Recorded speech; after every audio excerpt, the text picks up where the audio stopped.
All right. So, hello everyone. Welcome back to a long-awaited episode of Novel Conversations. And we're having a very unique novel conversation today in that I'm here with Julie Stubb. Stubb? Staub. It's Staub. German. Staub. Yeah, you Yeah. got it. Yeah. I tried. Um, she is a highly sensitive person, life coach. She also runs some highly sensitive people rooms on the app Clubhouse.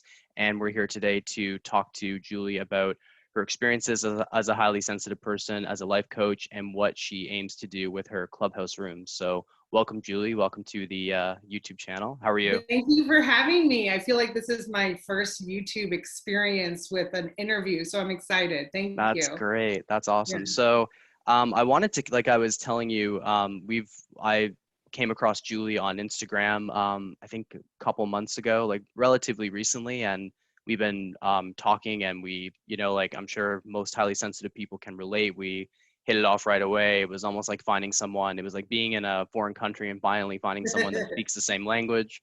That's always the experience I have when I meet another not just highly sensitive person, but also a high sensation seeking person.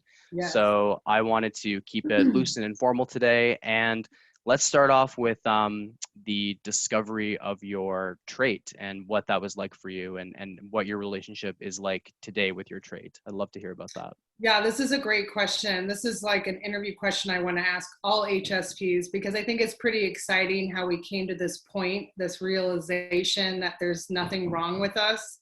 And I think I spent many decades throwing myself under the bus, just wondering why my world experience felt different. And I really felt misunderstood by a lot of people. I had troubles with relationships, especially because I was experiencing this rich, deep inner world, and I didn't know how to translate that to the outer world. So just not knowing about this trait for so many years of my life, it was age 43. Even though I was given the book in holistic coaching school when I was training to be a holistic coach. And this was in New York City in 2005 is when I started school. And then my program ended in 2006. And every weekend we would get a bag of books. And one of the books was The Highly Sensitive Person by Elaine Aron. And I kid you not, I can clearly remember in my head pulling out all these books and looking at this one book and reading it. And I was like, well, that's for shy people. I'm not a shy person. And I was very much at that stage of my life. This would have been my mid to late 20s.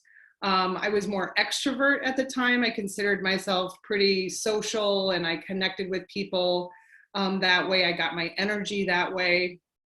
But as I got older and when I hit 40, life definitely took a change and I started having these mystery health chronic issues.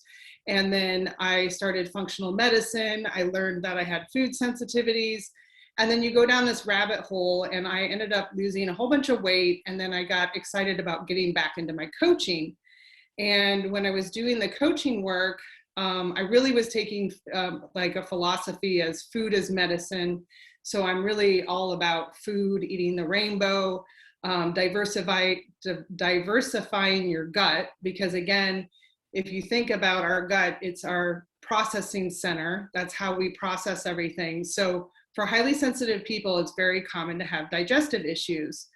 So as I was working with an individual to kind of rekindle my program, my 6-month program, it was probably about halfway through the program that she had watched the movie Sensitive. And as soon as she saw that movie, she thought immediately, I need to tell Julie about this. I know she's a highly sensitive person as well. And that movie is really the change for me. When I watched that movie, it was like a light bulb went off in my head. I was like, oh, this is because I have this trait, and this trait is an innate biological trait. You're born with it. You didn't get it in a way like it's not a disorder. It's not anything to diagnose, but it can help you understand, you know, how your nervous system works, how your brain works. And these were kind of discoveries that took me some time into my deep dive of learning about the trait before I could really understand the science and the research behind it. Then that validity of it really held on to me to the point where I need to let other people know about this. There's so many kids that grow up in the world, and Elaine Aron would say, if you had a healthy environment, those HSPs grew up and thrived. But HSPs that didn't necessarily have that validation of our emotions, that space to just freely experience the world in a really deep way, that was mostly shunned and like pushed down. Those HSPs grew up to have a lot of different issues, whether it was depression, anxiety, overwhelm, or even just food issues, addiction. There's so many things, because what that's creating inside of us is this, oh, there's something wrong with me, or I'm experiencing this world so intensely, I want to disassociate, I need to escape. So there's just a lot of kind of health problems that can come with being a highly sensitive person, even if you don't know that you're a highly sensitive person. And so really, once I discovered the trait, I was all about, how do I set my life up so that I feel that I can live authentically, and also in a way that helps me regulate my nervous system. So for HSPs, we have a deep processing center, and the fact of the matter is we're going to get tired before everyone else.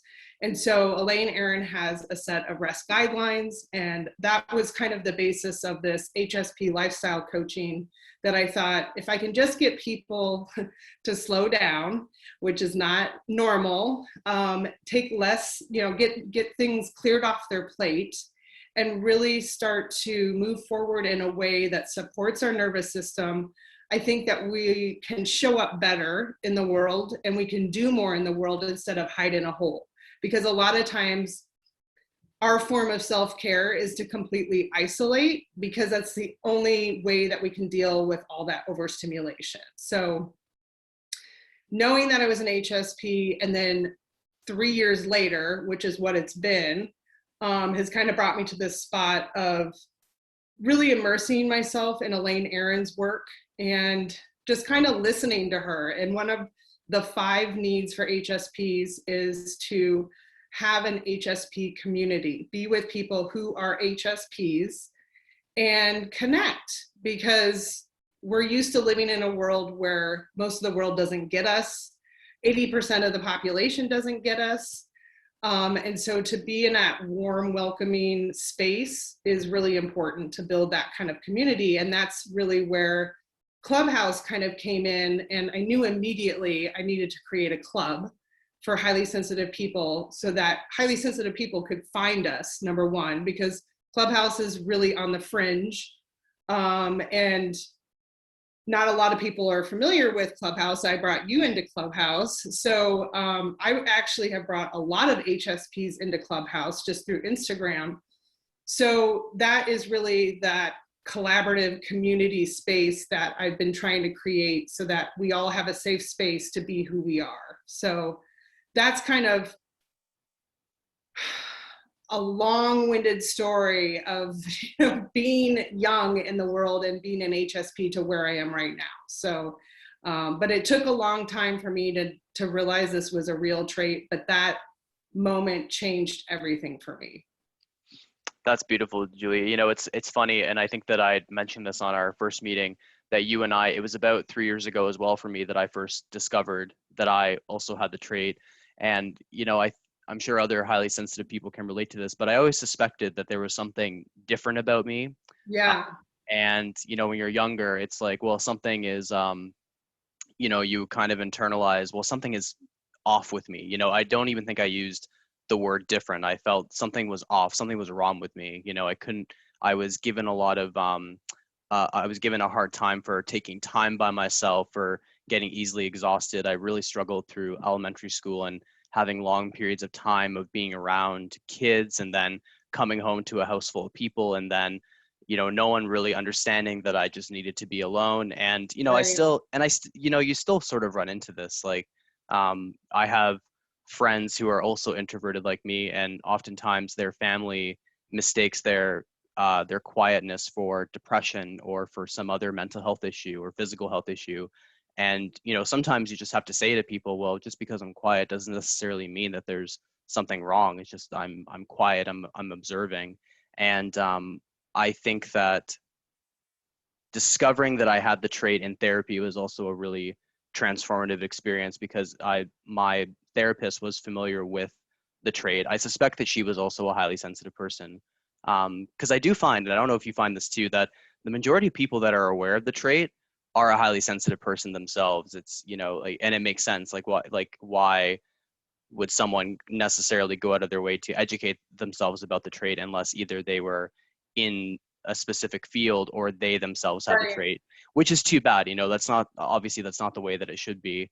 And I think that, one of the things that is increasingly seen in our society is neurodiversity and Right. respecting people's differences in personalities. People talk a lot about we talk a lot about differences in race and gender and class status and things like that, but we don't really talk a lot about differences in personality and how that can affect people's day-to-day interactions and the way that they not only show up in society, but the way they orient themselves towards society and the way that they view society too. Like, we all have such different life experiences, and we come from different racial backgrounds, different class backgrounds, and we also look at the world like fundamentally differently because of our personalities.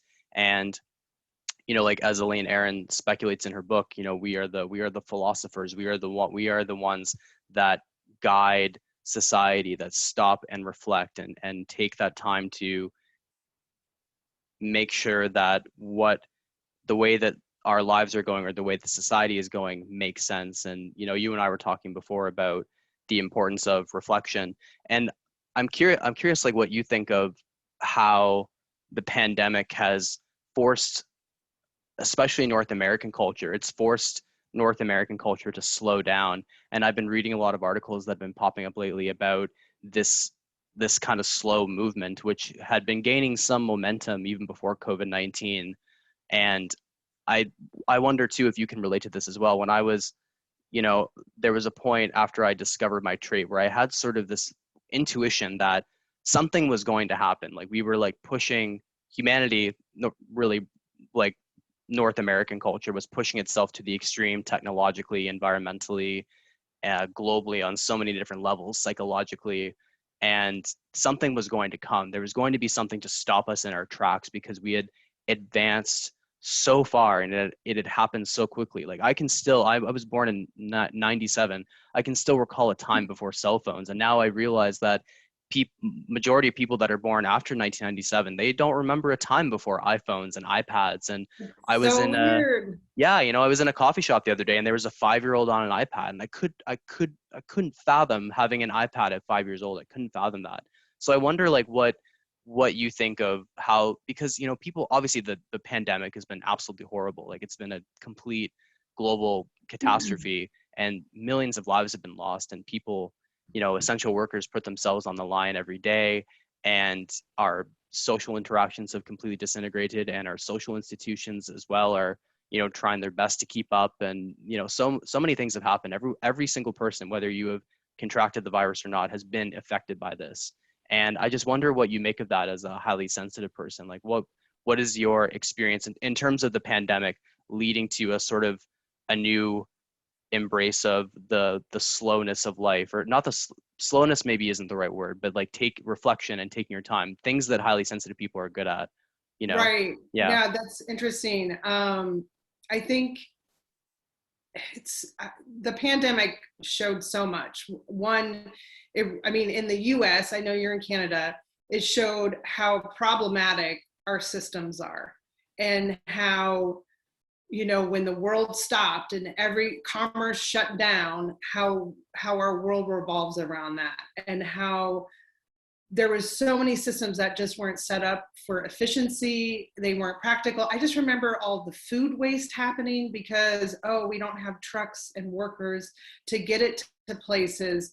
And it was, just these like factory farm kind of situations. And it's like, oh, well, maybe we can think about, local growing corn, things that I think as an HSP, we are really observant. We're able to see problems and solutions, I think, in the same breath. It's kind of like rearranging Tetris pieces. It's like, oh, if we really started building this relationship with this relationship, we would have success. But that's not how capitalist US works.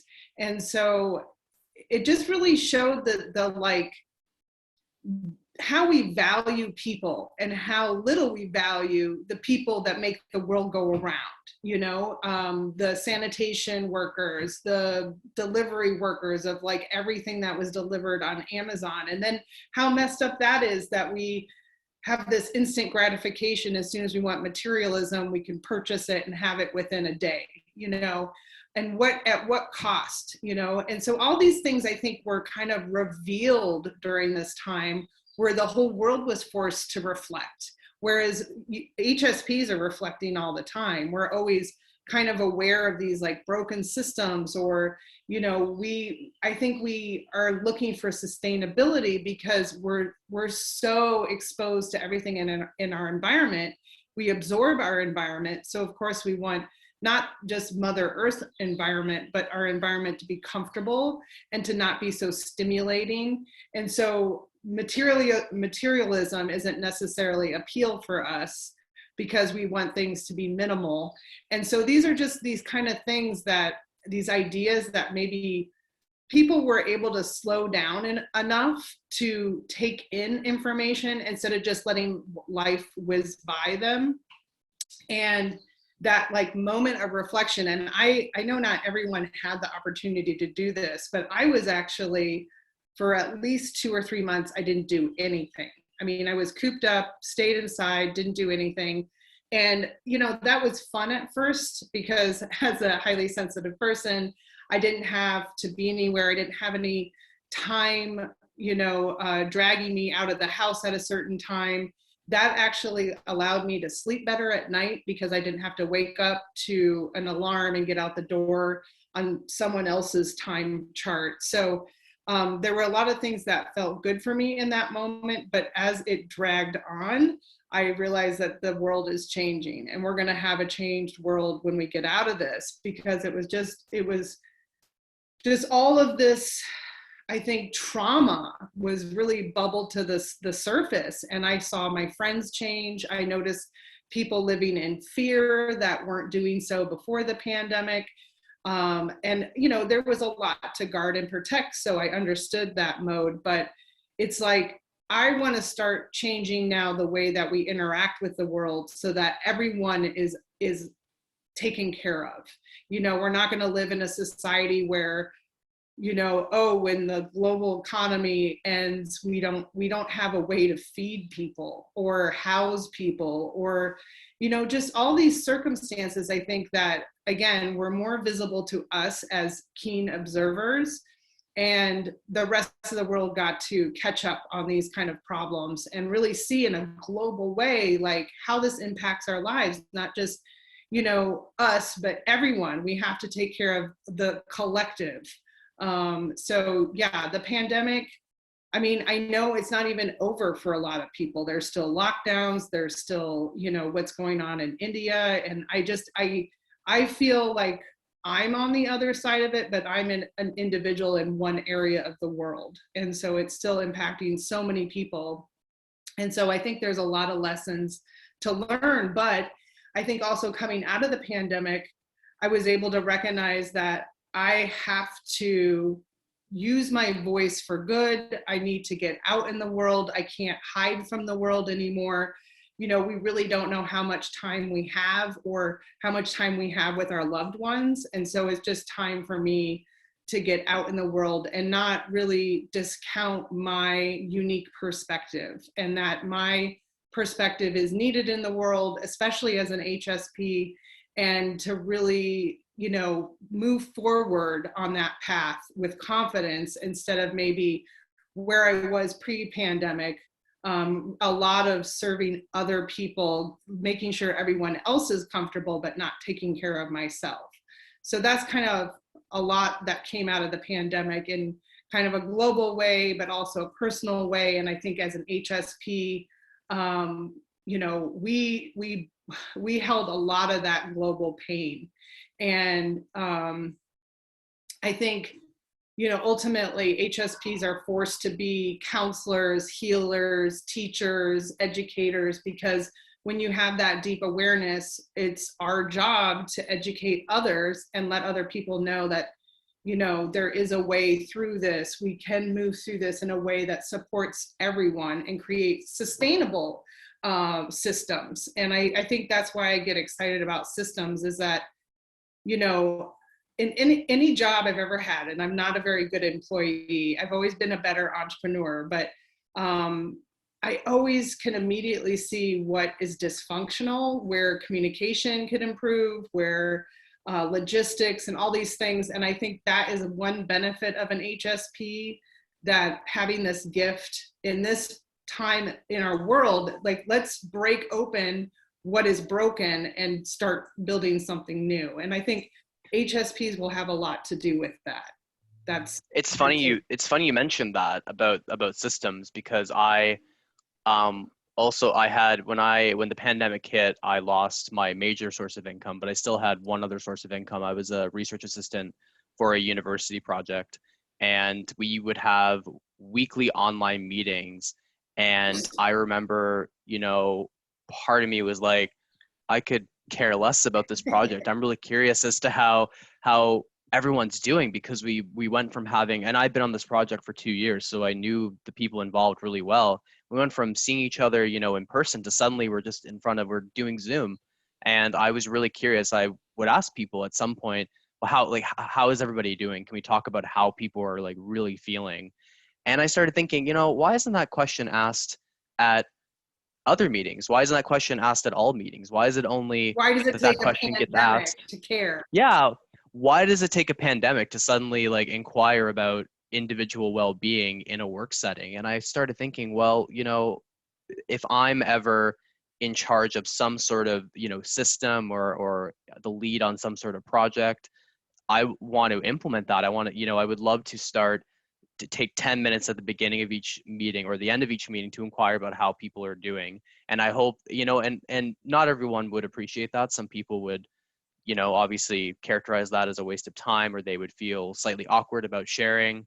But I think that it would resonate with a lot of people.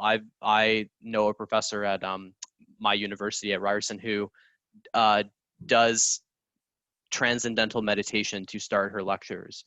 And I remember Oh, thinking, wow. that's a great way to start it, because, you know, the life of an undergraduate student, they come in, they're so busy, they have a million other things on their mind. It's sometimes really difficult to focus, especially with, you know, the abundance of technology at our fingertips. And to have the class start with the meditation to focus your mind, even if you're not very good at meditation. And I don't think that really meditation, and, you know, that's obviously the wrong way to look at meditation. You know, meditation is something that you can become better at, but it's not about being good or bad. It's about, you know, doing it and making the time. And so, yeah, it's funny how, because when the pandemic happened, I had already had my year 2020 started with one of my dear friends having a really bad mental health crisis, and I was living with him at the time. And so there was a month of dealing with that, not only, you know, of the making sure that he was okay, the mental effects of that, but also the logistical effects. So I had to, you know, make a deal with my landlords, and I had to, you know, help move his stuff Mm. out, all that sort of stuff. And so then when the pandemic hit, it was almost like I had the apartment all to myself. You know, I can't really go anywhere. I can't see anyone. This isn't so bad. I was like, I this isn't, know there was parts of it yeah. that, I mean, I don't mind spending time with myself. Hmm. Unfortunately, I was with my partner the whole time. Damn it. And yeah, Yeah. he was working from home as well. And we were in the smallest place that we've ever lived, which was a 1-bedroom, 1-bath apartment. Ooh. And it was all like open construct. So there was nowhere to escape.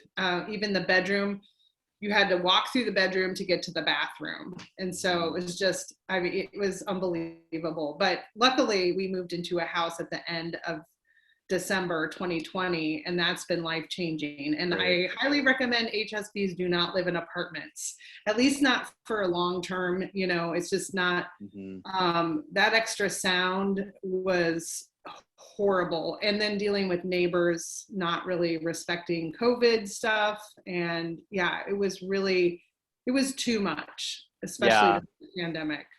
It can also be really constraining too. Like I never appreciated going outside and running errands. And I think that in some ways it's interesting how it takes a something really negative and detrimental at the societal level to create something, you know, and every person obviously dependent on your life situation and where you're living and other factors, but every person, you know, sort of had a choice of like, well, this horrible thing is happening on this planet. Maybe I can take this opportunity to slow down and reflect and think about, you know, where's my life heading? You know, what am I doing here? What do I want my future to look like 5 years from now? And who do I really care about? Like, who do I really value? You know, I really discovered who my true friends were during this time because, you know, they won't use the excuse of like, well, I'd rather see you in person. I'd rather, you know, not do Zoom. They won't use that excuse if they really want to talk to you. Right. And I think that that's what has been really beneficial about the pandemic for me. Like even just outside of my high sensitivity, just having the chance to slow down and reflect and get clear about, you know, who I am and what it is that I want. And, you know, I've been really reading a lot about life narratives and getting the story straight. And, you know, there's a quote from one of my favorite television shows, Mad Men, where the lead character says, if you don't like what's being said, then change the story. And, Mm-hmm. you know, and keeping up with your own inner life narrative. And I have broken I realized that I had a lot of habits that I was using to distract myself from things in my life that weren't going so well, or feelings that I had, you know, as much as I, you know, have really worked over the years to be in touch with all my feelings, whether positive or negative, you know, I was still possessing these habits that were distracting me away from experiencing the feelings that I needed to experience. And so I walk around and I don't even, you know, wear headphones anymore. I don't listen to music. I'm more comfortable with my own thoughts and thinking and daydreaming. And that's something that hasn't happened to me in a while. I feel like in some ways I've gotten more comfortable with this new version of myself, this updated version of myself that's been in the process since I discovered that trait. I'm sure other HSPs can relate to that too. But anyways, like moving on from the pandemic, I want to talk more about your Clubhouse. Like what is the status on that, and what has been the most rewarding thing about running these rooms at Clubhouse for HSPs? Well, yeah. So Clubhouse kind of came out of nowhere. I joined it was actually January 1st, but it took me a couple weeks before I really understood the beast of Clubhouse. And luckily, I had a friend that was willing to just show up and open up rooms. And I was talking about highly sensitive people on Instagram. And so I wanted to talk about highly sensitive people in Clubhouse. And we started a room called Highly Sensitive People Unite, which in the title, we were hoping other HSPs would find us and we could connect and have community and all of that. And that's kind of what happened, but it was very slow in the beginning. I mean, there was maybe 6 of us, 4 of us. I mean, it was very, very small groups, but also like it was intimate in a way that was powerful because we were able to just really hone in on a few voices and it wasn't super overwhelming. Um, and then, you know, those groups did grow. And the thing with Clubhouse is that Clubhouse evolves. And so initially in January, you couldn't make your own club. You had to prove that you were doing rooms consistently and you had to send in a manual form. So this is like ancient Clubhouse. And now it's open to anyone. Anyone can make a club. And so I went through this like growing part with Clubhouse. So as I waited for my club that never happened. I waited, and they never gave me the club until it was officially open for those. Like they did give it based on status. So if you'd been doing rooms, they gave those people the ability to create a club first. So I created the club, and my idea was, you know, to just hone in on rooms one of the room themes that I had in mind was to elevate HSP voices. I just thought it was really, I like the idea of listening to different HSPs, especially how they learned about their trait, how they perhaps shifted the way they live because of their trait, and then what is important to them. Because I think as HSPs, we can do a deep dive, we deeply process, there's a lot of interest that we have, and I just really wanted to put the spotlight on HSPs, because I think as we can hear our different ideas, we might even have someone in the audience that can connect with that idea, and maybe those two HSPs go and do something with that idea. And so it's almost like putting the spotlight on someone's purpose and passion. And then if someone resonates with that, there's more people to center on that idea and grow and expand the idea. And so ultimately, the reason why that's important to me is I would love to get into places like the hospital, schools, and really educate and advocate for HSPs. So create systems that don't just serve, you know, extroverts, type A personalities, and really create and foster nurture a community or a space that helps HSPs thrive. And those are kind of the, you know, creating HSP community is here at the bottom, and then connecting and networking with HSPs so that we can get our purpose and passion out there, and then ultimately changing the world. Because that's what I say in every interview about this, is that I think together we can change the world when we take care of ourselves, when we know how to take care of ourselves, when we really honor our biology and we don't fight against it. I think we can be more successful. And I think it's important for HSPs to be successful because we have so much to offer when we can thrive instead of hide. And so those are kind of all of my mission statements wadded up in one. But so the HSP Club in Clubhouse is really a space for HSPs to learn about being an HSP, all the way up to healing modalities for HSPs, to even just being in a room where you're practicing breath work. I want HSPs to come in the room and leave feeling better than when they entered. So if that's a breath work room, or just learning about the science behind being an HSP, or learning that it's perfectly normal to be this way, that there's nothing to fix or change, this isn't a disorder. And then also giving people a safe space to kind of download their creativity and their ability to see the world from the way that we do. And if we put a bunch of HSPs in that room, I've seen this happen over and over again, is someone will say something and someone else said something, and then all of a sudden this HSP has been poured into and has gotten all this feedback and basically left the room just high as a kite because they were understood, they were seen, they were heard. And so I know that it was really difficult for me to not be seen and heard as a child.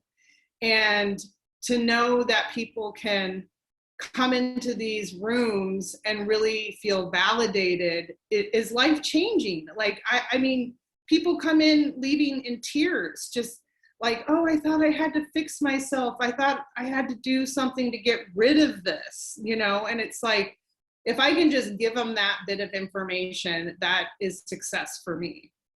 So, but yeah, the direction with the HSP Club, I feel like it's been about 6 months, and not necessarily with the club. The club started, I think, the first week of March. But once the club became a club, people were better able to find us, because you can only search for a club or a name. And people were joining the club, they didn't even have anything on their profile. So obviously they resonated with the term highly sensitive person even before they had anything written on their Clubhouse bio. And to think people are searching for that, just, it like blew my mind, because I just don't know a lot of people talking about this. I feel like in real life necessarily, there isn't a lot of people I know that are talking about it. And to see this expand, this idea of this trait really helping people feel better about themselves and helping them navigate their life in a better way, to understand your nervous system and your brain is wired differently. It creates this like growth and acceptance of just being authentically who you are, which is the antidote to everything. You know, peace within yourself, peace in how you relate to the world, how you relate to other people. So yeah, I have a lot of big ideas and I hope to be able to execute most of them. But really, I'm looking for people who can get behind the mission with me and want to step into the club and open up rooms and connect with other HSPs this way as well. So it's always growing and evolving, just like the app, because the app is in beta still. So you know, you never know what's going to happen in Clubhouse. It's not recorded, so you're in these rooms and you're having these like very present moments, and I mean, it can be challenging and so rewarding at the same time. So I really enjoy it, and I'm excited to see how it'll grow and expand as the club grows with it. No, and I think it absolutely will grow and expand. That's not a doubt in my mind about that. And I know what you mean, where there is, despite the fact that, you know, Dr. Elaine Aron's book was a bestseller and that it's been out for over, you know, 20 years now. And she's written other books. She's written, you know, The Highly Sensitive Person in Love, and she's written the raising something about I can't remember the title of it, but raising highly sensitive children, the highly Yeah. sensitive child, you know, she's written. And then the sensitive documentary, which I also saw shortly after reading her book. And, you know, the fact that Alanis Morissette, you know, Yeah. the singer, is also a highly sensitive person, and she has a podcast and she's very open about her trait. You know, there's still not a ton of like conversation around it. It's extremely niche. And I think that the more that we do things on a micro level, like having these sorts of conversations on YouTube, or doing what you're doing and running these rooms on Clubhouse, then the more that will just expand out to the Yeah. macro. And I can relate to kind of what you said. I get comments on my videos. I get messages from people on my website saying, you know, especially from men who say, you know, all my life I felt that I was, you know, less masculine, or I felt that I was, you know, inferior because, you know, I, you know, read poetry on the football field. And then I came across, you know, your videos, or I came across, you know, something on your website, and you know, I feel better about myself. It's like, you know, and at the most, you know, you hope that it's a catalyst for people to just learn more Yeah. about themselves and their trait, and to, you know, not to be defined by their trait, but to incorporate their trait into their life. Because there's one thing that I think I was guilty of when I first discovered my trait, was you know, I waved it around like a flag. I was, you know, I was like this, you know, highly sensitive person this and highly sensitive person that. And I realized over the years that this trait is an important part of myself, but it's not my sole identity. And I think that, you know, the true mark of maturity, or, you know, when you get out of it, when you break up with someone and they say, well, the best revenge is living well, and by the time that you're living well without that other person, you know, you don't even care if they know that you're living well. And so it's the same thing with like I am living my life authentically as myself, and I'm incorporating my trait into that, and I don't need to advertise it, or I don't even need to justify it to people, you know. And I think that, you know, a lot of the times when I've talked with people about high sensitivity, it's 9 times out of 10, it's the very first time they've heard anything about it. Yeah. And, but, you know, that's also understandable. We're 15 to 20% of the population. And, you know, I come across some articles sometimes of people, you know, arguing against the notion that the trait is real, despite there's tons of scientific evidence. I had someone ask me recently, they're like, is that really a real thing? Like high sensitivity, you know? And I go, yes, it's, you know, it's like scientifically it's known as sensory processing sensitivity. And there's all kinds of, peer-reviewed studies, a lot of them helmed by Dr. Elaine Aron and her husband. Mm-hmm. So, and I think that, and there's obviously more to facts beyond science. As that's an odd statement, but obviously, like, science can only go so far, and so I should say, there are other ways of knowing besides scientific Right. belief. That's what I meant to say. But so I think that it's a really interesting time. I do believe that I'm very optimistic about the world. Like, I talk with people sometimes who are feeling very pessimistic about the world, but I am feeling incredibly optimistic about the way that things are going, and meeting people like you, and you doing what you're doing. And I was in one of your rooms, and it was really, really enlightening to hear the different experiences and conversations. And there's something so, you know authentic and magical going on in those rooms, to see people like truly be themselves, and to you know own a part of themselves that they always felt ashamed of. And I also find it interesting to meet people who were raised to value their trait, where they found out about it early in life, and they understood it. Maybe their parents were aware of it, or their parents suspected it, and they grew up and they were able to accommodate their sensitivity into their everyday life. It seems like that's not the dominant experience for highly sensitive people. No, Definitely the not contrary, the but dominant.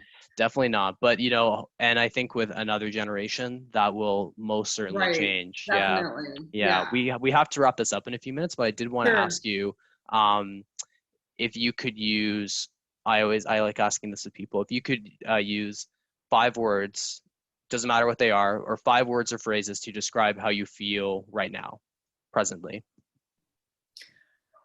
Presently. Okay. I thought you were going to say 5 words to describe HSPs.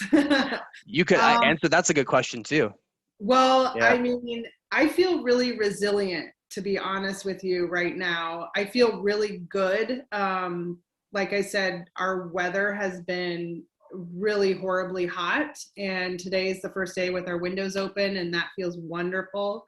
And it's summer solstice, which summer is my favorite season, so I'm excited about that. And I feel optimistic, especially with the just kind of the quiet Mercury retrograde period that we just are about to complete. Um, and going through chronic back issues, I feel like this time was needed for me to be in a reflective state of what do I need? What do I need to do to feel taken care of and to be supported? I mean, our back supports us, and that's, no coincidence that my back was problematic. And so really, I want to step forward in a sustainable way. That would be another word, is it's all about being sustainable, and taking care of ourselves as HSPs in a sustainable way. Um, is that 4 words? I don't remember. And another 5 word, maybe the 5th word would just be happy with this new season, happy that my windows are open. I mean, as much as I've been in pain in the last few weeks, I'm always still grateful. I am grateful I have a roof over my head. I'm grateful I have a door that shuts, that I have a comfortable bed, that I'm, in a temperature that isn't extreme or uncomfortable. I feel very taken care of in so many ways, and I'm really grateful for that. Even when I see there are things that can improve, I'm still always in a state of gratitude. So that's That's kind of fantastic. my words. Yeah, that's fantastic. And I Good think question. everyone could use more gratitude in their life. Yes. Like, everyone, like, just taking a look around you. And I do try and do that as well. Having a roof over my head, access to food, consistent income, having family and friends around me, having a partner that loves and cares about me, that there's, Yes. a future with. And, just these things that we're so lucky to be living during this time. As much as certain things have been compromised, and there's a lot of work to be done, but we're extremely grateful. And I'm extremely grateful for meeting you and coming across your clubhouse and Yeah, I talking to am you as today. well. Yeah, It's always been just chatty every time we get together, that's because I think right. it's really easy to connect and relate with HSPs.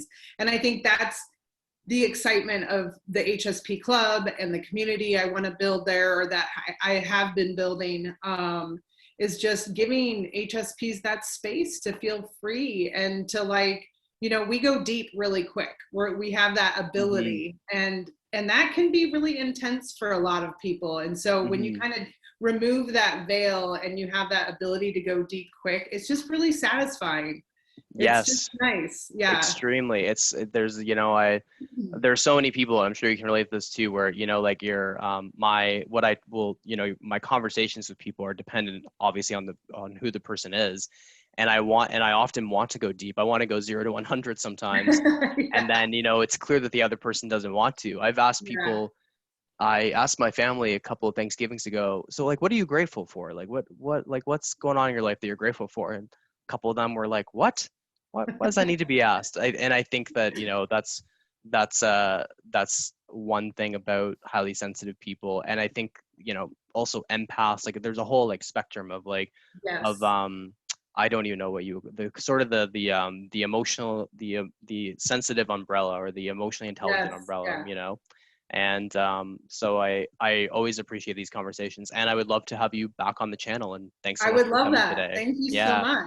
we'll put a link below for your Clubhouse page, your Instagram, Yes. anything else you want to include, and Awesome. viewers can check it out and hopefully join one of the rooms sooner rather Thank than you. And later. I hope to see Yeah, you in rooms too. That would be great. I absolutely, know you're fantastic. limited with your schedule, but I'm hoping to expand the schedule so it'll be more accommodating. Yeah, fantastic. I'm looking forward to it. Thanks so much, Awesome. Julie. All Thanks, right. Quentin.